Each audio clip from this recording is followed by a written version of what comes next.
Pada siap, gerak. Berdoa mulai.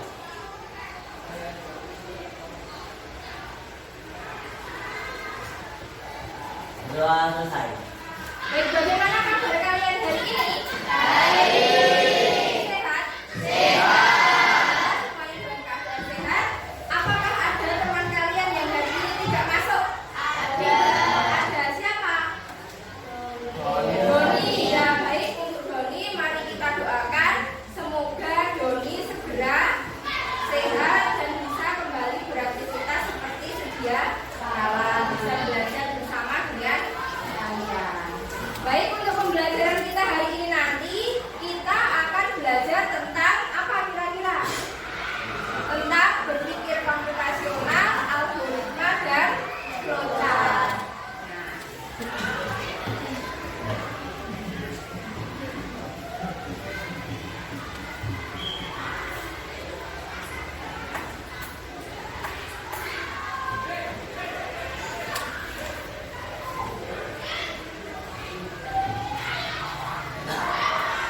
Nah baik, kalau kemarin kan kalian sudah belajar sedikit tentang simbol-simbol flowchart. Nah nanti hari ini kita akan memperdalam lagi tentang 4 tahapan berpikir komputasional dan juga tentang flowchart. Yang mana tujuan pembelajaran kita hari ini adalah agar kalian mampu menyebutkan dan menjelaskan 4 komponen berpikir komputasional. Berpikir komputasional itu ada 4 komponen. Nah kemudian siswa mampu memecahkan masalah sederhana menggunakan langkah berpikir komputasional. Yang ketiga, siswa mampu membuat flowchart dari aktivitas sehari-hari. Bahwasanya aktivitas kita sehari-hari itu dapat kita buat dalam sebuah flowchart. Nah, kenapa kok harus dibuat dalam sebuah flowchart? Untuk apa? Tujuannya untuk apa? Nanti akan kita pelajari lebih lanjut. Dan yang terakhir, siswa mampu mendesain ulang flowchart dengan menggunakan Canva. Semuanya sudah tahu Canva? Sudah. Bisa menggunakan Canva? Bisa. Baik, nanti kita akan belajar lagi tentang Canva. Kita akan membuat flowchart ke dalam bentuk Canva. Tujuannya apa? Pastinya akan lebih menarik. Selanjutnya, nah sekarang Bu Rina mau bertanya dulu, adakah yang bisa menjawab? Apakah setiap aktivitas sehari-hari bisa dijelaskan dengan algoritma? Tunjuk jari yang bisa menjawab. Siapa? Tidak ada? Hah? Apakah setiap aktivitas sehari-hari bisa dijelaskan dengan algoritma? Bisa tidak? Bisa. Yang kedua, mengapa perlu menyajikan langkah-langkah dalam bentuk flowchart? Kenapa? Mudah dipahami dan untuk mengidentifikasi masalah. Ya, terima kasih Mbak Salsa, agar lebih mudah dipahami dan dapat untuk mengidentifikasi masalah. Adakah yang punya jawaban yang lain? Ada tidak? Mbak Zulfa?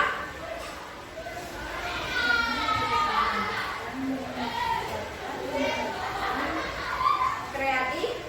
Iya, Canva itu mudah digunakan dan dapat meningkatkan kreativitas. Selanjutnya, apakah Canva dapat membantu kita untuk menyajikan informasi lebih menarik? Ya tidak? Ya. Terus yang selanjutnya, nah sebelum memulai pembelajaran, Bu Rina punya asesmen awal. Ini asesmen awalnya menggunakan Z-Quiz. Tujuannya apa? Agar Bu Rina tahu kemampuan awal kalian dalam pembelajaran itu sampai di mana. Silahkan barcode yang ada di depan, silahkan diambil HP-nya, di barcode, kemudian dimasukkan kodenya, sudah Bu Rina share di grup WA, kemudian dikerjakan dalam waktu 3 menit. Silahkan boleh di barcode dari situ saja bisa. Silahkan dikeluarkan HP-nya.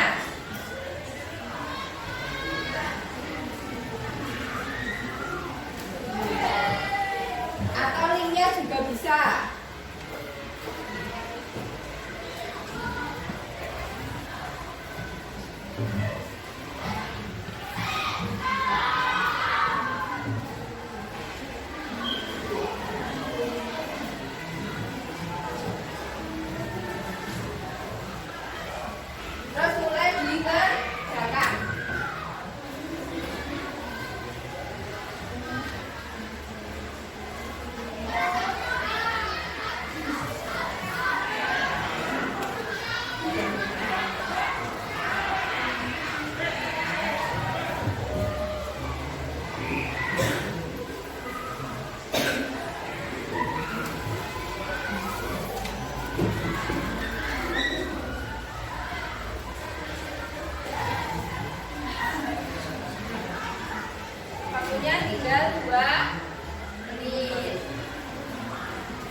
Lebih cepat lagi. Lebih cepat.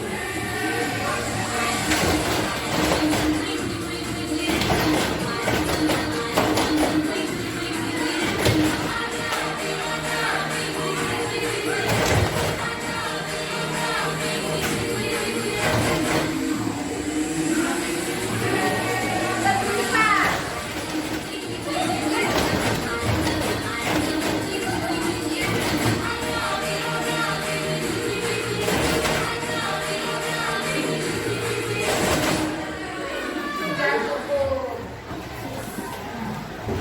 Bagaimana? Silakan duduk dulu. Tepuk tangan untuk kalian semuanya. Setelah sedikit gimana? Seru? Sudah bisa konsentrasi lagi? Baik, kalau sudah. Sekarang Bunda mau melanjutkan materi kita, yaitu tentang berpikir komputasional dan flowchart. Berpikir komputasional itu apa? Berpikir komputasional adalah cara berpikir untuk menyelesaikan masalah secara sistematis. Sistematis itu apa? Secara runtut, tidak boleh dibolak-balik. Kemudian, berpikir komputasional itu dapat membantu manusia menggunakan langkah yang jelas, terstruktur, dan bisa dijalankan oleh komputer. Jadi sama seperti kalau komputer itu menerima perintah dari kita. Komputer kan kalau terima perintah dari kita, yang dia laksanakan urut toh. Apa yang kita minta pasti ditampilkan secara urut. Selanjutnya, tujuan dari berpikir komputasional yaitu untuk memecahkan masalah yang kompleks menjadi sederhana. Jadi masalah yang besar, suatu permasalahan yang rumit dengan skala besar itu dapat dipecah menjadi bagian-bagian yang sederhana. Kemudian untuk menyusun solusi langkah demi langkah. Yang dimaksud dari langkah demi langkah ini adalah secara urut, terstruktur. Kemudian membangun pola pikir yang logis dan kritis. Logis dan kritis itu berarti masuk terus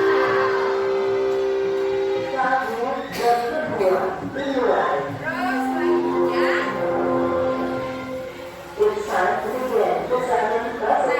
Dalam berpikir komputasional itu ada 4 langkah utama yang harus dikerjakan. Yang pertama yaitu dekomposisi, yaitu memecah masalah yang besar menjadi bagian-bagian yang kecil. Terus langkah yang kedua yaitu pengenalan pola. Pengenalan pola itu mencari kesamaan atau pemilihan. Yang ketiga abstraksi.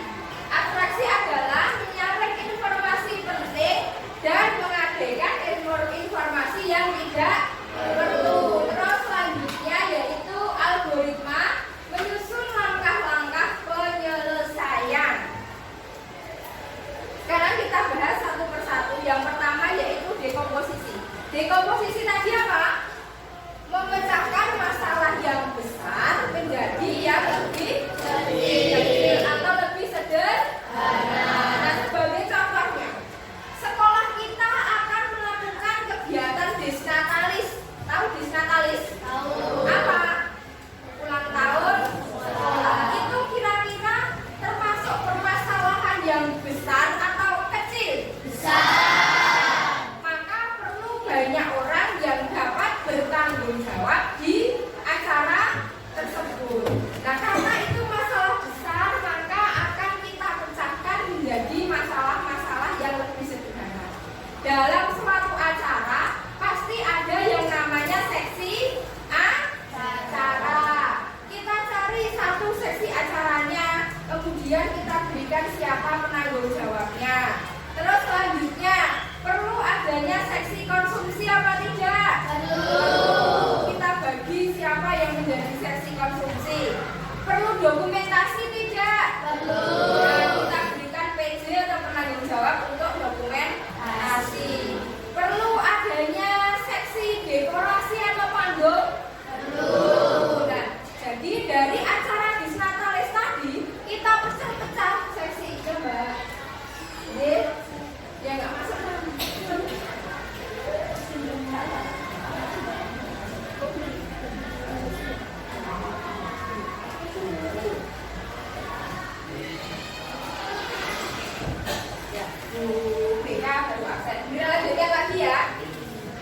Jadi dari masalah besar kita pecahkan menjadi masalah-masalah yang kecil. Untuk dekorasi tanggung jawabnya siapa, dokumentasi siapa, konsumsi siapa, dan seterusnya. Dari contoh yang Bu Rina sampaikan ini sudah ada gambaran tentang dekomposisi. Ya, berarti bisa dilanjutkan ke langkah selanjutnya. Nah, selanjutnya yaitu pengenalan pola. Pengenalan pola tadi itu mencari kemiripan atau kesamaan. Sebagai contohnya jadwal. Jadwal kalian dari hari Senin sampai dengan hari Jumat. Kira-kira ada kesamaan tidak? Ada. Apa? Satu, beberapa mata pelajaran itu diulang 2 kali dalam 1 minggu. Ya toh? Kan nggak mungkin hari Senin ada IPA kok 5, kan nggak mungkin loh. Berarti IPA-nya ada di hari Senin dan di hari Rabu misalnya. Ada kemiripan yang lain. Jam istirahat. Setiap hari Senin sampai dengan hari Kamis jam istirahatnya sama. Durasi atau waktu istirahatnya juga sama. Tidak boleh ada yang berbeda. Sudah jelas dari gambaran ini? Jelas. Dan kalau misalnya jam istirahat itu kan jamnya pasti ya. Kalian kan sudah bisa mengirai tak? Oh berarti nanti jam 9.40 itu pasti sudah istirahat. Kemudian langkah yang ketiga yaitu abstraksi. Abstraksi itu hanya fokus kepada tujuan. Jadi tidak perlu memikirkan hal yang tidak penting. Contohnya, kalau di sini jalan peta kota yang hanya menampilkan jalan utama. Kalau lihat di map, yang paling besar terlihat itu kan jalan utama, ya tidak? Ya. Nah, itu salah satu contohnya. Kalau kalian bingung, berikan gambaran yang lebih mudah lagi, yaitu kalau kalian membuat es teh, yang perlu dipikirkan itu kan hanya es teh manis selesai. Taruh gelas, taruh plastik, pikir kayak dia tidak. Kita tidak perlu memikirkan ditaruh di gelas yang bagus, nanti ditambahi sedotan yang bengkok-bengkok, terus ditambahi jeruk biar kayak di resto-resto, kan kita tidak perlu memikirkan seperti itu. Karena itu hal yang tidak penting dan tidak wajib. Selanjutnya, nah algoritma adalah urutan langkah yang logis untuk menyelesaikan masalah. Sebagai contohnya, dalam kalian membuat mie instan, itu di bungkusnya, itu kan pasti ada cara penyajian. Kira-kira kalau dari cara penyajian itu kalian balik, jadi apa tidak mie-nya? Tidak. Jadi harus urut. Dari 4 langkah utama ini tadi ada yang mau ditanyakan dulu? Ya, dekomposisi. Oh ya, baik, Rina ulang lagi. Dekomposisi tadi adalah memecah masalah yang besar menjadi bagian-bagian yang kecil. Sebagai contohnya, kalau tadi Rina memberikan contoh disnatalis, sekarang yang lebih kecil. Misalnya, kita mau pensi, kegiatan Zeda, seperti yang kemarin kita laksanakan. Zeda kan termasuk hal yang besar. Ada beberapa lomba. Kalau kemarin lomba apa saja? Pentas ini, terus lomba menghias kelas, terus petugas upacara. Nah kemarin kan kita bagi loh, siapa yang bertanggung jawab di bagian pentas ini, siapa yang bertanggung jawab pada bagian kebersihan, siapa yang menjadi petugas tata upacara. Dari gambaran ini sudah bisa diterima, Mas? Sudah jelas? Jelas. Ada yang lain yang mau ditanyakan lagi? Ya. Saya masih bingung pada bagian abstraksi, tidak dijelaskan lagi. Oh ya, abstraksi. Abstraksi tadi apa? Ayo. Abstraksi adalah apa? Masa lali? Abstraksi adalah mengabaikan hal yang tidak penting. Jadi harus fokus pada tujuan utama. Kalau kemarin ada lomba menghias kelas, kita kan fokusnya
Nah, kemarin sudah kita kenal sedikit, sekarang kita mau mengulang yaitu simbol-simbol flowchart. Simbol flowchart ini semuanya memakainya seperti ini. Tidak boleh ada simbol yang terbalik. Ini sudah paten, pasti seperti ini dan tidak bisa diubah. Simbol yang pertama yaitu terminator. Ini biasanya dipakai untuk di awal dan di akhir sebuah flowchart. Kemudian kalau proses itu disimbolkan dengan persegi panjang, dokumen, terus decision. Decision itu keputusan atau subpoint. Garis yang terhubung dengan bentuk decision menunjukkan pada situasi yang berbeda sesuai dengan keputusan yang diambil. Sebagai contohnya nanti misalnya kalian membuat flowchart memasak sup gitu. Nanti bisa kalian sampaikan decisionnya. Di dalam decision bisa kalian tanyakan apakah sudah enak atau belum, apakah kurang asin atau belum. Kalau memang belum, berarti kembali ke proses di atasnya, yaitu menambahkan garam. Garam kok bulan asin? Garam. Berarti masih konsentrasi ya. Nah, nanti kalau memang sudah cukup asin, berarti sudah cukup, prosesnya sudah selesai. Simbol yang selanjutnya yaitu ada data. Data itu biasanya berisi input atau masukan. Kalau di dalam pembuatan makanan misalnya ini berarti bisa diisi dengan alat dan bahan. Terus ada penghubung alur dengan halaman yang sama, penghubung alur dengan halaman yang berbeda, dan flow atau paragraf. Dari yang Brina sampaikan tadi ada pertanyaan dulu apa tidak? Tidak? Sudah cukup? Nah, kalau cukup sekarang silahkan kalian berkelompok. Dari hasil asesmen awal kalian tadi, Bu Rina sudah mempunyai kelompok. Nanti silahkan kalian berkelompok. Nah, sesuai kelompok belajar yang ada di depan. Silahkan berkelompok terlebih dahulu. Ayo cepat. 1, 2, 3, 4, 5,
15 menit. Ya, silakan boleh pilih salah satu dari ini. Silakan ketua kelompoknya boleh maju, silakan pilih. Ayo, silakan satu kelompok satu.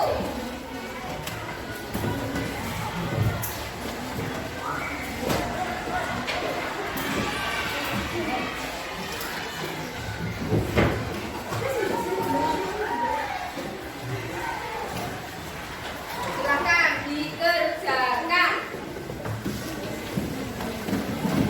Kalau ada yang ditanyakan atau belum jelas dari LKPD-nya, boleh silakan ditulis.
rapi tulisannya.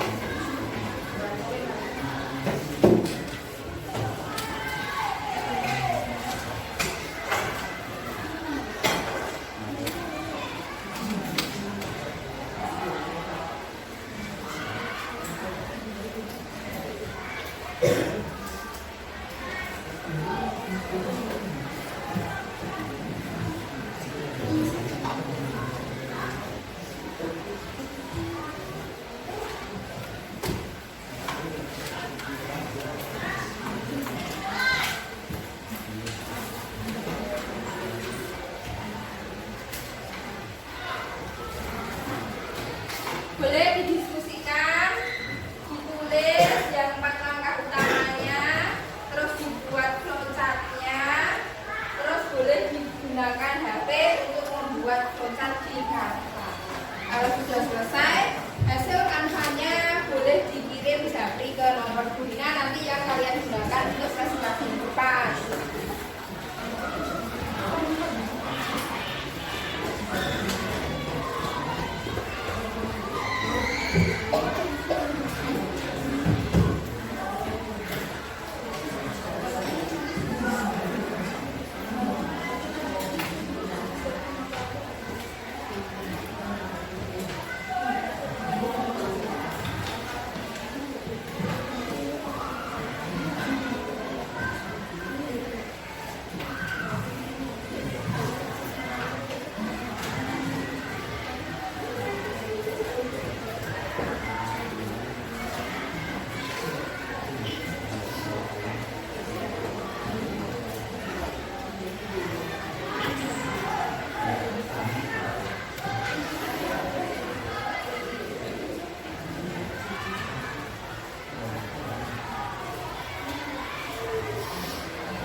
Adakah yang sudah selesai? Belum. Sampai apa? Kanva? Ya. Terus sebentar lagi selesai.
Sudah?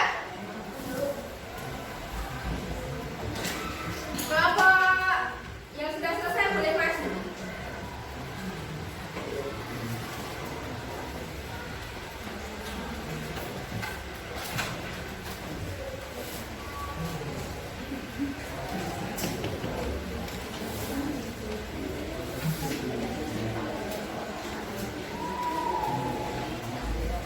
Jadi ya sudah selesai tahu yang cukup posisinya.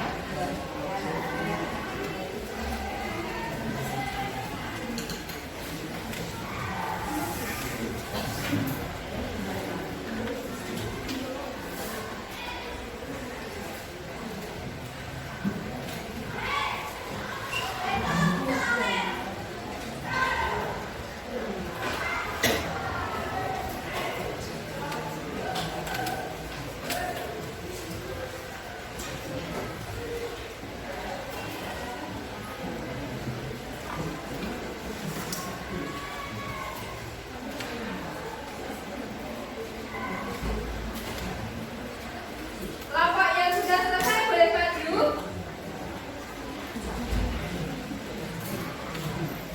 Kelompok yang sudah selesai. Kelompoknya siapa yang sudah? Oh ya, boleh maju ke depan. Sudah dikirimkan hasil flowchart yang kanvanya? Sudah? Sudah. Membuat apa? Mencuci baju.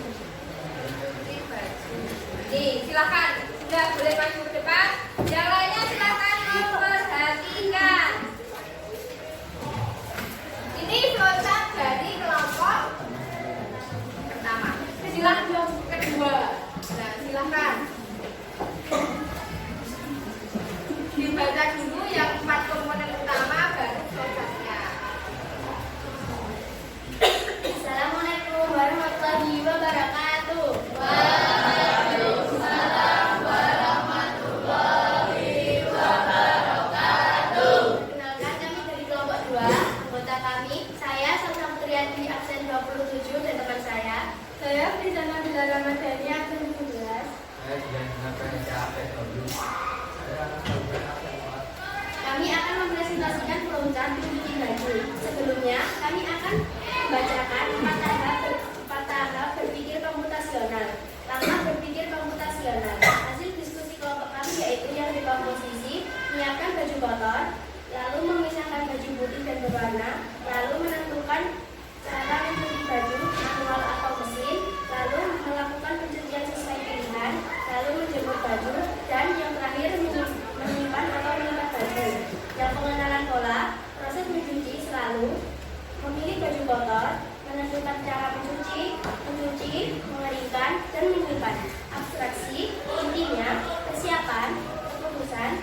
baju putih dan berwarna.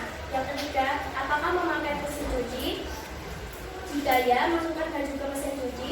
Jika tidak, cuci manual. Yang keempat, bilas hingga bersih. Yang kelima, jemur baju. Yang keenam, angkat, lipat, dan simpan.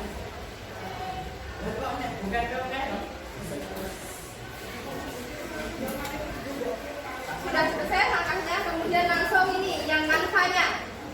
Kanva ini hasil dari kelompok 2 untuk mencuci baju. Silahkan dijelaskan. Flowchart mencuci baju diawali dengan mulai, kemudian proses yang pertama ialah mengambil baju kotor. Proses yang kedua, pisahkan baju berdasarkan warna. Proses yang ketiga, masukkan baju ke mesin cuci. Lalu, apakah ingin menggunakan pewangi? Jika ingin, ya, tambahkan pewangi. Jika tidak, proses pencucian sudah selesai. Lalu keluarkan baju dan dijemur. Sekian presentasi dari kelompok kami. Jika ada salah kata, mohon dimaafkan. Wassalamualaikum warahmatullahi wabarakatuh. Waalaikumsalam warahmatullahi wabarakatuh. Untuk kelompok 2. Selanjutnya, siapa yang sudah selesai? Silahkan maju. Sudah dikirim. Membuat apa? Membuat jus alpukat.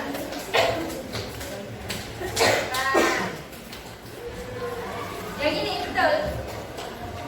Nah. Silakan. Assalamualaikum warahmatullahi wabarakatuh.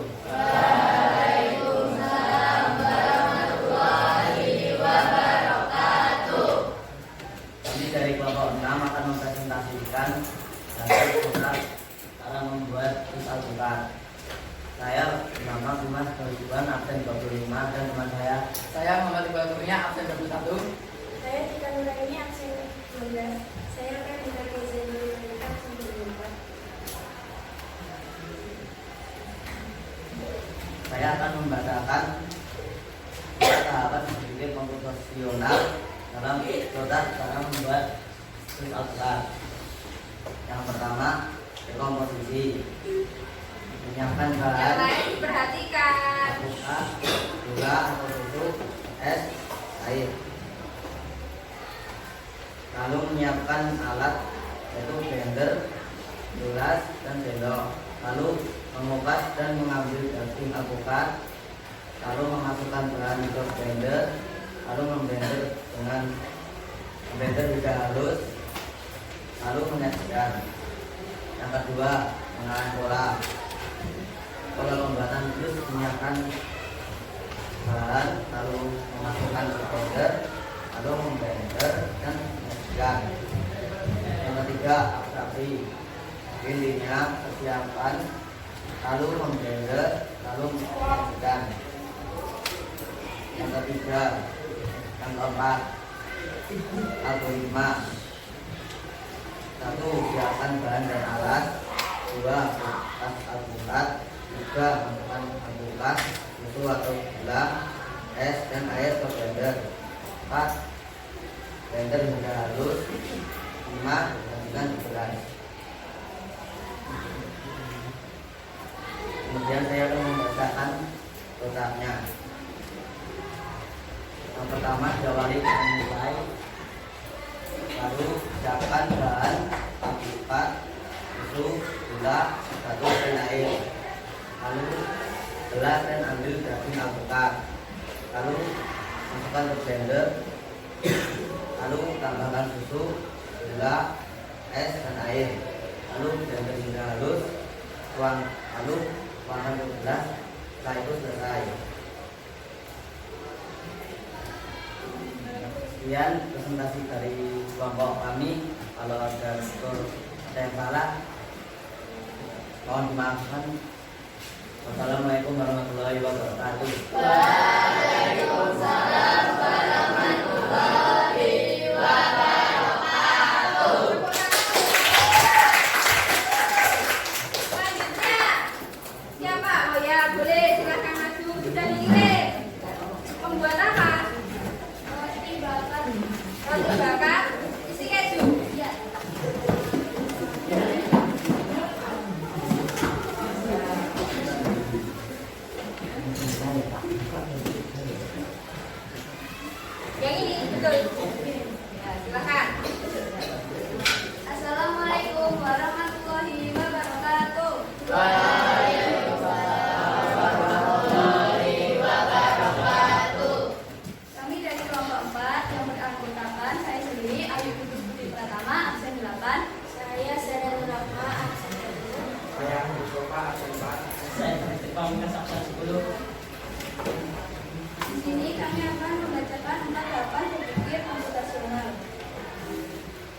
pertama, dekomposisi. Menyiapkan bahan dan alat, setelah itu mengoles roti, setelah itu memberi isi keju, setelah itu memanggang dan menyajikan. Yang kedua, pengenalan pola. Pola masakan roti yaitu menyiapkan bahan, setelah itu memberi olesan atau isi, setelah itu memanggang dan menyajikan. Abstraksi intinya persiapan, pengolahan, dan penyajian. Algoritma. Yang pertama, siapkan bahan alat. Yang kedua, oles roti dengan mentega. Yang ketiga, isi dengan keju. Yang keempat, panggang hingga kecoklatan. Dan yang terakhir, sajikan. Kemudian, saya akan membacakan konsepnya. Yang pertama, mulai. Setelah itu siapkan bahan yaitu roti, keju, mentega. Setelah itu olesi roti dengan mentega. Setelah itu letakkan keju di atas roti. Setelah itu bakar roti hingga matang. Setelah itu sajikan roti bakar isi keju dan selesai. Terima kasih atas perhatiannya. Sekian dari kelompok 4. Mohon maaf jika ada perkataan atau perbuatan yang kurang mengenakan. Wassalamualaikum warahmatullahi wabarakatuh. Waalaikumsalam warahmatullahi wabarakatuh. Satu lagi yang mau presentasi kelompok berapa? Siap, baik, silakan. Membuat apa, Mbak? Mencuci piring. Yang ini bukan. Ya. Silakan dimulai. Assalamualaikum warahmatullahi wabarakatuh. Yang lain memperhatikan. Waalaikumsalam warahmatullahi wabarakatuh. Perkenalkan, kami dari kelompok 1 yang beranggotakan saya sendiri, Bidang Mutafian Hidayah Fatoni absen 29, dan teman saya dari Nurul Fala absen 31, saya Akina Putra Ramadan absen 2. Saya akan membacakan 4 tahapan berpikir komputasional dari kasus mencuci piring. Dekomposisi, mengumpulkan piring kotor, lalu membuang sisa makanan, menentukan cara mencuci manual atau dishwasher, mencuci dengan sabun dan membilas, lalu mengeringkan dan menyimpan. Pengenalan pola, proses mencuci piring selalu membersihkan sisa, mencuci, membilas, lalu mengeringkan dan menyimpan. Abstraksi, intinya persiapan, urusan cara mencuci, proses pencucian, lalu penyimpanan. Algoritma. 1. Kumpulkan piring kotor. 2. Buang sisa makanan. 3. Apakah menggunakan dishwasher? Jika iya, masukkan ke dishwasher. Nyalakan. Jika tidak, cuci manual dengan sabun dan bilas. Yang keempat, keringkan piring. Yang kelima, simpan gerak. Lalu kemudian saya akan membacakan flowchartnya. Flowchart mencuci piring.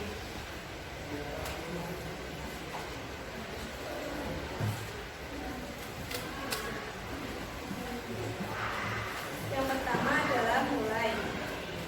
Langkah selanjutnya, ambil piring kotor, buang sisa makanan ke tempat sampah, bilas piring dengan air, ambil sabun, cuci, dan spons. Apakah piring sudah bersih? Jika belum, maka bilas dengan air bersih.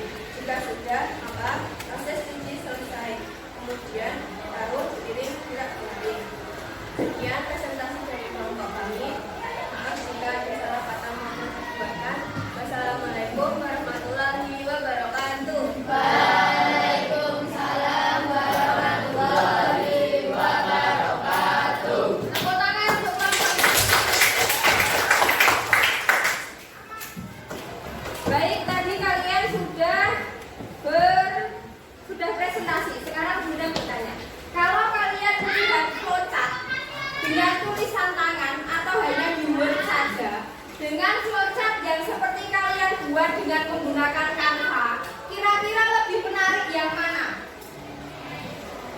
Lebih menarik di kata. Terus jadi sekarang mari kita simpulkan bersama-sama. Jadi